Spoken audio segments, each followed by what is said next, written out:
Assalamualaikum warahmatullahi wabarakatuh.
Alhamdulillahil wahidil ahad, lam yalid wa lam yulad wa lam yakul lahu kufuwan ahad. Asyhadu an la ilaha illallah wahdahu la syarika lah wa asyhadu anna Muhammadan abduhu wa rasuluhul karim. Allahumma salli wa sallim ala nabiyyina wa sayyidina al-Mustafa Muhammadin wa ala alihi wa ashabihi ajma'in. Amma ba'd. فيا عباد الله أوصيكم وإياي بتقوى الله فقد فاز المتقون. أعوذ بالله من الشيطان الرجيم. بسم الله الرحمن الرحيم. واجعل لي لسان صدق في الآخرين. صدق الله العظيم. Segala puji bagi Allah, kemudian salawat dan salam kepada Rasulullah, pada keluarga dan seluruh sahabat-sahabatnya. Sidang jemaah Jumat yang Allah muliakan, insyaAllah, salah satu doa yang paling menakjubkan dari Nabiullah Ibrahim alaihi salam tercantum di dalam ayat 84 dari surat Asy-Syu'ara. Nabi Allah Ibrahim sempat berdoa kepada Allah, waj'al li lisana sidqin fil akhirin,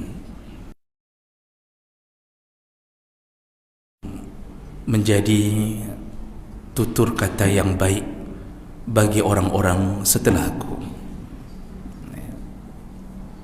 Artinya beliau berharap semoga Allah menjadikan dirinya sebagai buah bibir setelah beliau wafat nanti. Buah bibir yang bagaimana? Yaitu orang-orang menyebut-nyebut namanya di dalam kebaikan. Orang mengingat, mengenangnya, semuanya di dalam keutamaan beliau. Dan Allah kabulkan doa itu. Setiap kali menyebut nama Nabi Allah Ibrahim, kita tidak pernah menyebutkan tentang keburukannya. Selalu yang terkenang-kenang adalah kebaikannya. Kita ingat-ingat tentang cara beliau mendidik anaknya, tentang doa-doa beliau, tentang kesabaran beliau, bahkan tentang manasik haji yang kita lakukan selalu tersebut dan terkenang beliau. Bahkan satu-satunya Nabi yang didampingkan Allah dalam salawat hanya beliau. Jemaah melakukan Allah, begitulah harapan dari seorang Nabi, agar dirinya dibicarakan tapi dalam keadaan yang baik-baik saja. Oleh karena itu, harapan ini seharusnya menjadi harapan kita bersama. Karena salah satu tanda orang akan mendapatkan surga Allah, yaitu ketika dipuji-puji kebaikannya setelah dia meninggal, dipersaksikan oleh orang banyak bahawa dia orang baik. Jemaah melakukan Allah, dalam salah satu hadis dari Anas bin Malik riwayat Bukhari Muslim, ketika Rasulullah sedang duduk bersama sahabat, murra alaihi bi janazah, lewatlah di hadapan Nabi jenazah. Arti lewat, dibawakan jenazah di hadapannya. Lalu di antara sahabat, fa asna alaihi bi khair, mereka memuji-muji jenazah itu. Lalu Nabi menjawab, wajabat, wajib atau pasti. Tidak lama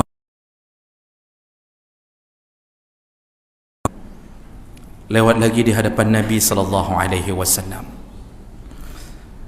Lalu kali ini para sahabat membicarakan yang buruk tentang jenazah, akhlak jenazah. Fa asna alaihi bisyarr. Jadi jenazah itu diungkit, bukan diungkit keburukannya, tapi dibicarakan akhlaknya. Jadi mereka mengatakan ini bukan jenazah yang baik, yang tadi pertama baik. Jadi begitu dibicarakan keburukan jenazah ini, Rasulullah pun menjawab, wajibat, pasti, wajib. Umar bin Khattab berada di antara mereka. Lalu Umar bin Khattab bertanya kepada Rasulullah, ya Rasulullah, ma wajabat?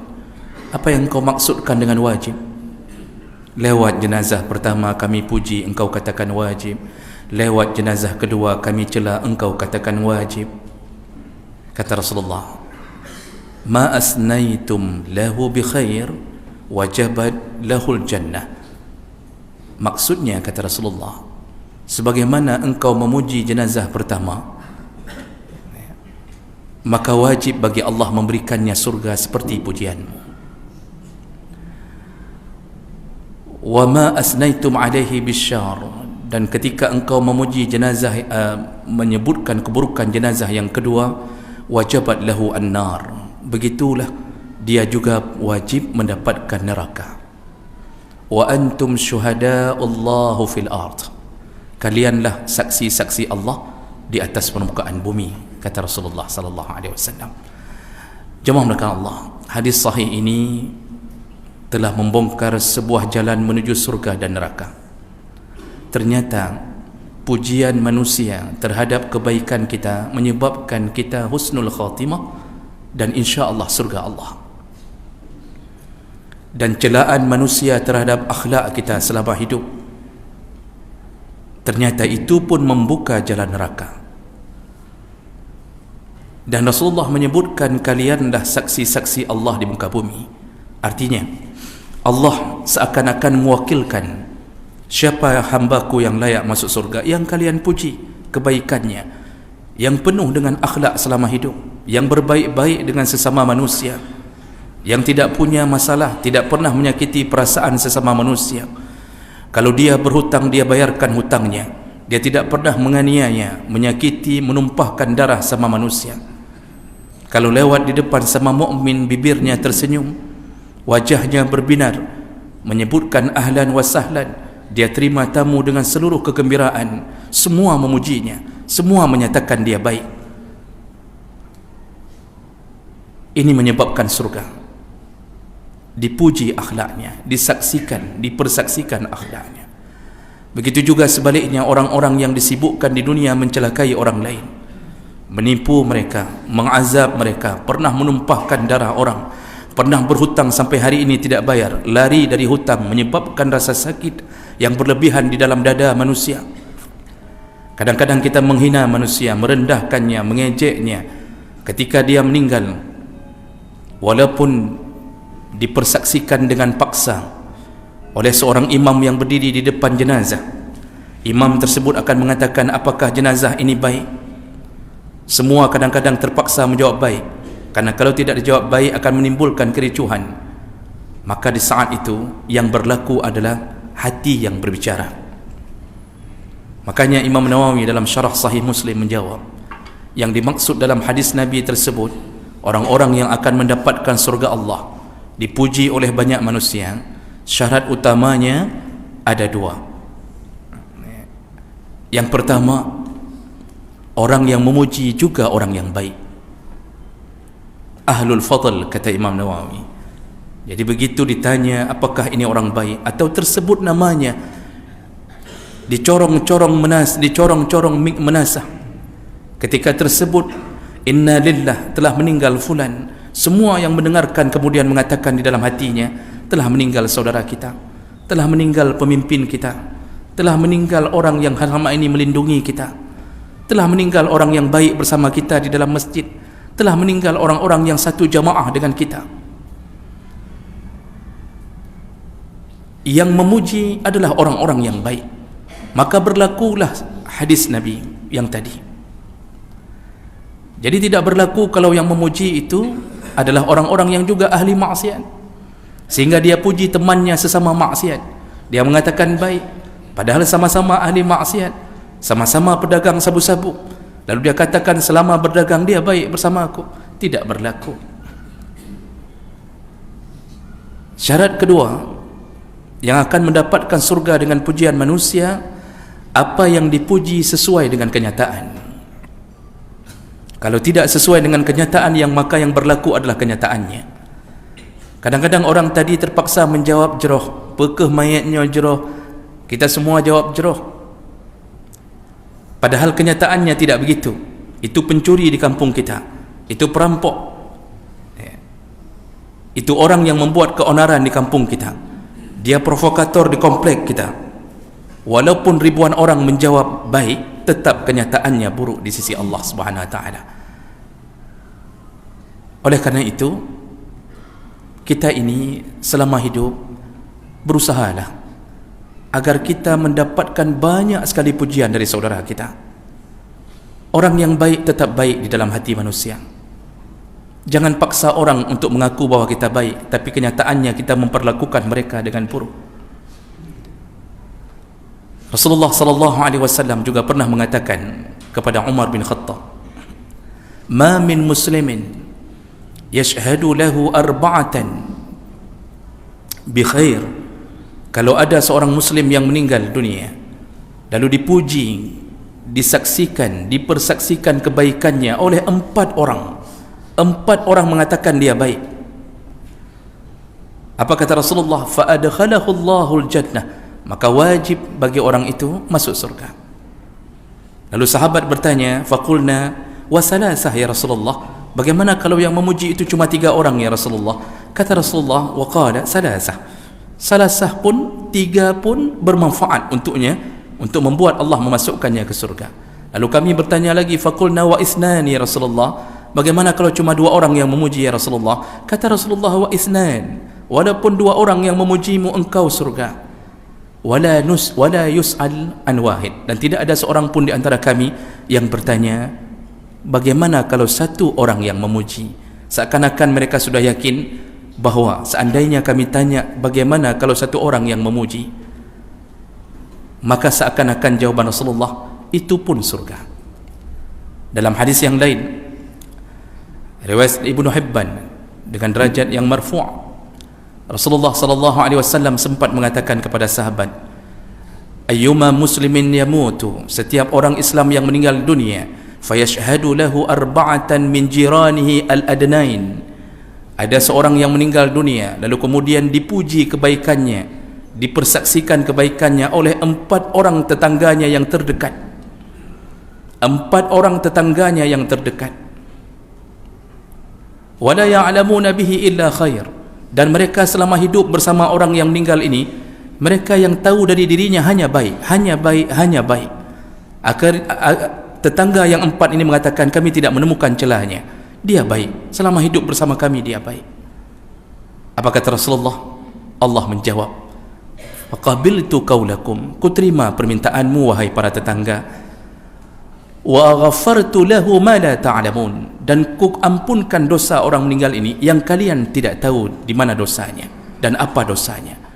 Masya Allah, dari berbagai hadis begitu pentingnya persaksian kebaikan dari sesama mukmin. Maka jangan sakiti hati mukmin, jangan pernah membuat orang merasa terdalimi dengan keadaan kita. Jemaah melakukan Allah, lihatlah bagaimana tangisan membahana ketika Umar bin Khattab meninggal dunia. Teringat setiap gandum yang dia bawa di atas bahunya, dia bawa dari satu rumah ke rumah orang miskin. Dia takut kalau ditanya Allah nanti, apa tanggungjawabmu wahai Umar selama jadi pemimpin. Begitulah insya Allah. Maka mudah-mudahan kita doakan pemimpin-pemimpin yang baik, semoga Allah masukkan mereka ke dalam surga, dan semoga Allah Subhanahu wa ta'ala juga membalas semua kezaliman yang pernah terjadi kepada rakyatnya. Jemaah melakukan Allah, inilah yang perlu kita camkan kembali. Mudah-mudahan ketika kita meninggal dunia ada orang yang banyak yang mengatakan bahawa kita baik, dan semoga Allah menyampaikan kalimat itu sampai ke surganya. Amin ya rabbal alamin. Innal hamdalillah nasta'inuhu wa nastaghfiruh wa na'udzu bihi min shururi anfusina wa min sayyiati a'malina. من يهده الله فلا مضل له ومن يضلل فلا هادي له. أشهد أن لا إله إلا الله وحده لا شريك له وأشهد أن محمدا عبده ورسوله الكريم. اللهم صل وسلم على نبينا وسيدنا المصطفى محمد وعلى آله وأصحابه أجمعين. أما بعد، فيا عباد الله، أوصيكم وإياي بتقوى الله فقد فاز المتقون. أعوذ بالله من الشيطان الرجيم. بسم الله الرحمن الرحيم. واجعل لي لسان صدق في الآخرين. صدق الله العظيم.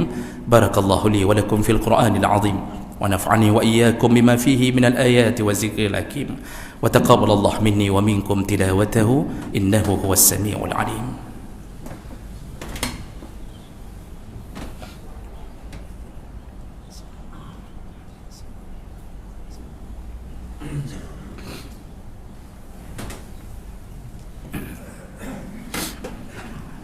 Alhamdulillahi Rabbil Alamin, wabihi nasta'in ala umuri dunia wad din. Asyhadu an la ilaha illallah wahdahu la syarika lah, wa asyhadu anna Muhammadan abduhu wa rasuluhul karim. Allahumma salli wa sallim ala nabiyyina wa sayyidina al-Mustafa Muhammadin wa ala alihi wa ashabihi ajma'in. Amma ba'd, fa ya ibadallah, ittaqullaha haqqa tuqatih wa la tamutunna illa wa antum muslimun. A'udzu billahi minasy syaithanir rajim. Bismillahirrahmanirrahim. Innallaha wa malaikatahu yusalluna 'alan nabi ya ayyuhalladzina amanu sallu 'alaihi wa sallimu taslima. Allahumma ighfir lil muslimina wal muslimat wal mu'minina wal mu'minat al ahya'i minhum wal amwat wa tabi' bainana wa bainahum bil khairat wa taqabbal ya sami'un qaribun mujibud da'wan. اللهم أعنا على ذكرك وشكرك وحسن عبادتك. ربنا آتنا في الدنيا حسنة وفي الآخرة حسنة وقنا عذاب النار والحمد لله رب العالمين ولذكر الله أكبر والله يعلم ما تصنعون وأقيموا الصلاة.